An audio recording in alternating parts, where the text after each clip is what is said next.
जय हिंद दोस्तों। Bihar SSC inter level exam के लिए आज की इस वीडियो में एंशिएंट हिस्ट्री से मोस्ट इम्पॉर्टेंट प्रश्नों को कवर करेंगे, जो कि साथियों आपके एग्जाम के लिए काफ़ी ज़्यादा इम्पॉर्टेंट रहेगा।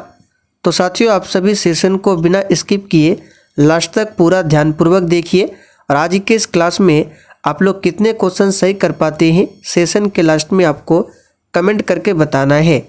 तो चलिए फटाफट से आप सभी लाइव में जुड़ जाइए। तो साथियों सेशन का पहला क्वेश्चन है, अकबर के राज्य के समय बिहार कितने सरकारों में बांटा हुआ था। वेरी वेरी इंपॉर्टेंट क्वेश्चन है। चलिए आप सभी आंसर बताइए। अकबर के राज्य के समय बिहार कितने सरकारों में बांटा हुआ था। तो यहाँ पर इस क्वेश्चन का सही आंसर है, याद कर लीजिए, 7 सरकारों में बांटा हुआ था। याद रखिएगा, अकबर के शासनकाल के दौरान बिहार जो है, बिहार के सूबे को गंगा नदी के उत्तर और दक्षिण क्षेत्र के 2 व्यापक और समान भागों में विभाजित किया गया था। तो बिहार जो है टोटल 7 सरकारों में बांटा हुआ था। अगला क्वेश्चन देखिए, अमीर ए शिकार की पदवी पर बलबन को किसने नियुक्त किया था। बिल्कुल टॉप लेवल का क्वेश्चन है। ये वही क्वेश्चन है जो आपके एग्जाम में पूछे जाएंगे। और साथियों आप लोग डेली क्लास को अटेंड कीजिए। क्लास का टाइमिंग है डेली रात 8:30 बजे से, और इसका पीडीएफ आपको टेलीग्राम पर मिल जाएगा। टेलीग्राम का लिंक इसी वीडियो के नीचे डिस्क्रिप्शन बॉक्स में दिया गया है। तो अमीर ए शिकार की पदवी पर बलबन को याद रखिएगा रजिया सुल्तान ने नियुक्त किया था। तो यहाँ पर डी ऑप्शन जो ही बच्चे दिए हैं बिल्कुल सही जवाब है, रजिया सुल्तान। अमीर ए शिकार का मतलब क्या था, तो हंट का भगवान। आगे देखिए, किस मुगल सम्राट के शासनकाल में मुगल दरबार बाहर तस्लीम और जमीन बोस लागू किए गए। तो यहाँ पर इसका आंसर क्या होगा, शाहजहां के शासनकाल में। सी ऑप्शन आपका यहाँ पर सही जवाब है, शाहजहां। आगे देखिए, कृष्णदेव राय ने अपनी माता के नाम पर विजयनगर के समीप किस उपनगर की स्थापना किया था। बहुत ही शानदार लेवल का क्वेश्चन है। चलिए आप सभी आंसर बताइए। तो देखिए साथियों, कृष्णदेव राय की बात करें तो इन्होंने अपनी मां के नाम पर विजयनगर के पास नागलपुरम नामक एक उपनगरीय बस्ती की स्थापना किया था। तो देखिए डी ऑप्शन में दिया गया है नागलपुरम, ध्यान रखना है, काफ़ी ज़्यादा इम्पोर्टेंट क्वेश्चन है। और कृष्णदेव राय की बात करें तो ये किस मुगल शासक के समकालीन था, यहाँ से ये क्वेश्चन भी पूछा जाता है। तो याद रखिएगा बाबर के समकालीन था। आगे देखिए, सल्तनत काल के दौरान दीवान ए अर्ज विभाग खाली स्थान था।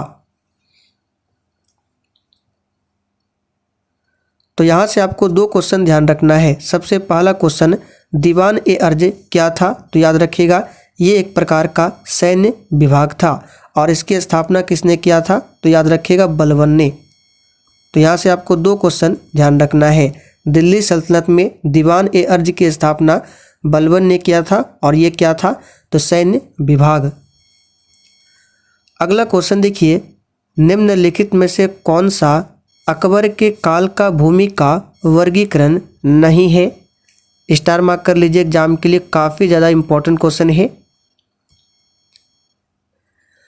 तो ध्यान दीजिए, अकबर के काल का भूमि का वर्गीकरण है पोलज। यहाँ पे देखिए पड़ौती नहीं होगा, इसको सही कर लेंगे, यहाँ पे होगा परौती, इस तरह से परौती। और तीसरा बंजर, यहाँ पे जरीबा नहीं था। अब यहाँ पे पोलज की बात करते हैं। तो पोलज क्या था, देखिए पोलज जो है वह भूमि थी जिस पर प्रत्येक फसल के लिए लगातार खेती की जाती थी और इसे कभी भी परती नहीं रहने दिया जाता था। तो पोलज हो गया। परौती की बात करें, ये क्या था, तो देखिए परौती वह भूमि थी जो कुछ समय के लिए खेती से बाहर रखी जाती थी ताकि वह अपनी ताकत वापस पा सके। और बंजर की बात करें, ये क्या था, तो बंजर 5 साल या उससे अधिक समय से बिना खेती वाली भूमि को कहा जाता था। तो याद रखिएगा अकबर के काल का भूमि का वर्गीकरण है पोलज, परौती, बंजर और एक चचर। ये 4 ध्यान रखना है, बाकी जरीबा नहीं था। जहांनारा द्वारा लिखित शेख मोइनुद्दीन चिश्ती की जीवनी है।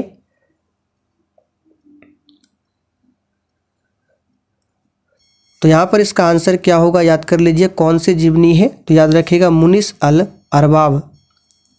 अगला क्वेश्चन देखिए, सिखों के 10वें गुरु गुरु गोविंद सिंह का जन्म कहाँ पर हुआ था। चलिए क्वेश्चन नंबर 8 के लिए आंसर कीजिए। और जिन्होंने अभी तक सेशन को लाइक नहीं किया है, प्लीज़ आपसे रिक्वेस्ट है आप सभी सेशन को साथ में लाइक करते चलिए। तो यहाँ पर इस क्वेश्चन का आंसर क्या होगा, तो देखिए सिखों के 10वें गुरु गुरु गोविंद सिंह जी, इनका जन्म पूछा जाता है 22 दिसंबर 1666 को हुआ था। कहाँ पर हुआ था, तो पटना बिहार में। तो देखिए यहाँ पे पटना दिया गया है, डी ऑप्शन सही है। और इन्होंने 1699 ईस्वी में खालसा पंथ की स्थापना किया था। गुरुमुखी लिपि का आविष्कार किसने किया था।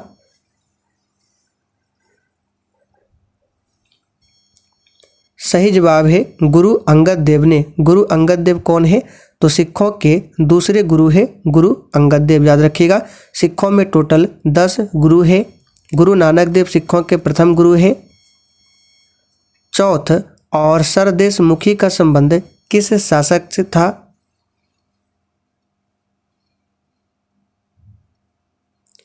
तो ध्यान दीजिए, चौथ और सरदेश मुखी जो है ये दक्षिण भारत में 2 प्रकार के कर थे। ये विशेष रूप से शिवाजी के शासनकाल के दौरान ये 2 कर राजस्व के महत्वपूर्ण स्रोत बन गए थे। तो यहाँ पर इसका आंसर क्या हो जाएगा, शिवाजी। गुरु गोविंद सिंह की हत्या कब हुई थी।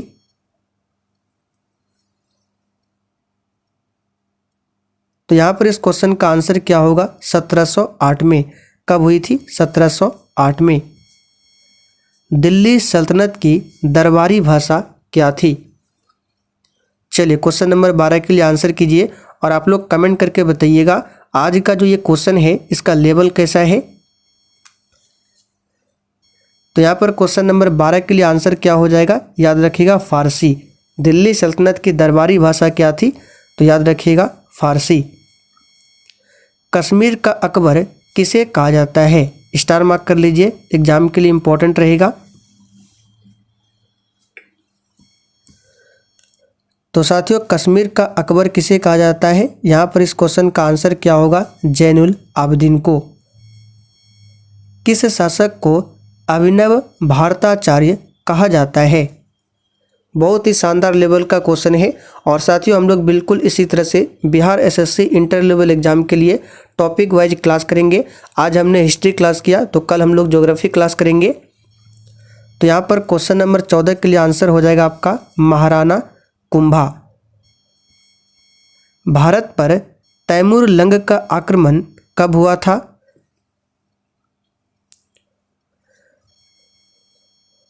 तो यहाँ पर इसका सही जवाब है 1398 में। याद रखिएगा बी ऑप्शन आपका सही जवाब है 1398 में। 1498 में क्या हुआ था, तो वास्को डी गामा भारत आया था और ये भारत आने वाला पहला पुर्तगाली यात्री था वास्को डी गामा। मंसूर चित्रकार किस सुल्तान के राज दरबार में रहता था।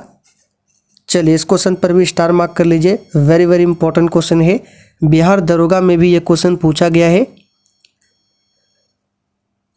तो मंसूर चित्रकार की बात करें किस सुल्तान के राज दरबार में रहता था, तो जहांगीर के समय में। यहाँ पर सी ऑप्शन आपका सही जवाब है, जहांगीर के समय में। मुगल काल में जिस भूमि का स्वामित्व सीधे सुल्तान का होता था उसे क्या कहते थे। आप देख सकते हैं बहुत ही शानदार लेवल का क्वेश्चन है। चलिए आंसर बताइए 17 के लिए।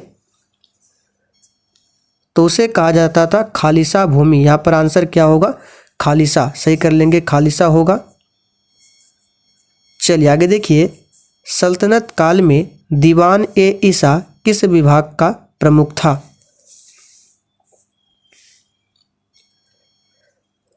तो यहाँ पर इस क्वेश्चन का आंसर क्या होगा, दीवान ए ईसा किस विभाग का प्रमुख था। तो याद रखिएगा पत्राचार विभाग का। यहाँ पर डी ऑप्शन आपका सही जवाब है, पत्राचार विभाग का।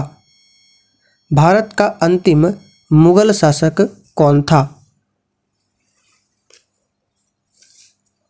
सिंपल सा क्वेश्चन है, कौन था। तो यहाँ पर इसका आंसर हो जाएगा बहादुर शाह जफर द्वितीय भारत का अंतिम मुगल शासक था। और मुगल वंश की स्थापना पूछे किसने किया था, तो बाबर ने किया था 1526 में। दिल्ली में लाल किले में मोती मस्जिद का निर्माण किसने करवाया था। चलिए 20 के लिए आंसर कीजिए और सेशन को लास्ट तक देखना है। लास्ट में आपसे एक क्वेश्चन पूछा जाएगा जिसका आंसर आपको कमेंट करके बताना है।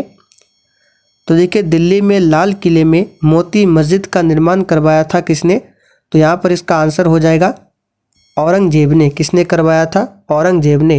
यहाँ पर सी ऑप्शन आपका सही जवाब है। औरंगजेब को जिंदा पीर भी कहा जाता है। दिल्ली के किस सुल्तान ने स्वयं को नियामत ए खुदाई कहा था।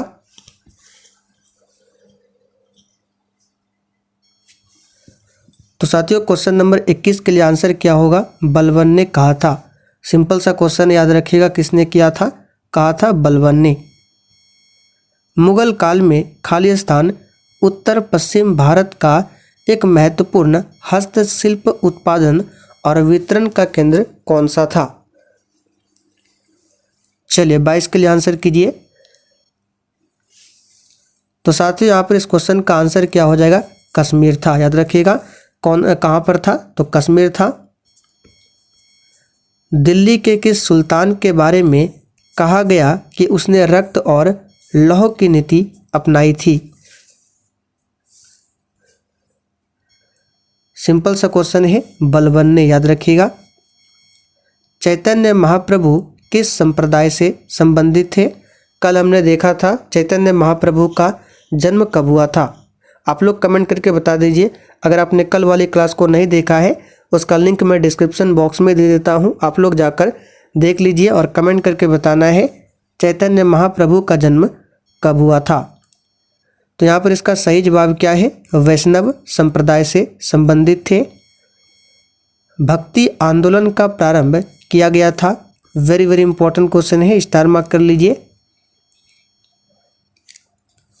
तो साथियों, भक्ति आंदोलन का प्रारंभ किया गया था किसके द्वारा, तो अलवार संतों के द्वारा। आगे देखिए, अकबर द्वारा अपनाई गई सुलह ए कुल की अवधारणा निम्नांकित में से किस पर आधारित थी। देखिए, सुलह ए कुल का विचार जो है अकबर द्वारा पेश किया गया था और सुलह ए कुल का मतलब था सार्वभौमिक शांति। तो यहाँ पर क्या पूछा गया है, सुलह ए कुल की अवधारणा किस पर आधारित थी, तो याद रखिएगा धार्मिक सहनशीलता पर। यहाँ पर बी ऑप्शन आपका सही जवाब है। निम्नलिखित में से किसे मुगल बादशाह द्वारा बुरहान उल मुल्क की उपाधि प्रदान की गई थी। ये question already Bihar SSC exam में पूछा गया है। इसका आंसर याद कर लीजिए, पूछ सकता है सादत खान। निकोलो कॉन्टी नामक इटालवी यात्री किसके शासनकाल में भारत आया था।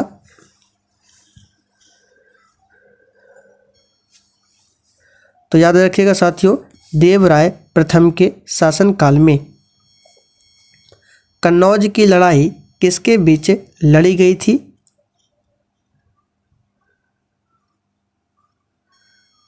तो याद रखिएगा, कन्नौज की लड़ाई जो है 17 मई 1540 में लड़ी गई थी, हुमायूं और शेरशाह सूरी के बीच में। तो यहाँ पर सी ऑप्शन आपका सही जवाब है। और इसमें कौन जीता था, तो याद रखिएगा शेरशाह सूरी। आगे देखिए, मुगल राजकुमारी गुलबदन बेगम ने हुमायूंनामा किसके अनुरोध पर लिखा था। सही जवाब है अकबर के अनुरोध पर। याद रखिएगा किसके अनुरोध पर, अकबर के अनुरोध पर। शेरशाह सूरी का मकबरा कहाँ पर स्थित है, ये आखिरी क्वेश्चन है और इसका आंसर आप सभी को नीचे कमेंट करके बताना है। तो चलिए साथियों, आज के लिए इतना ही। आप लोग ये भी कमेंट करके बता दीजिए आपने आज के इस 32 क्वेश्चन में कितने क्वेश्चन सही किए हैं।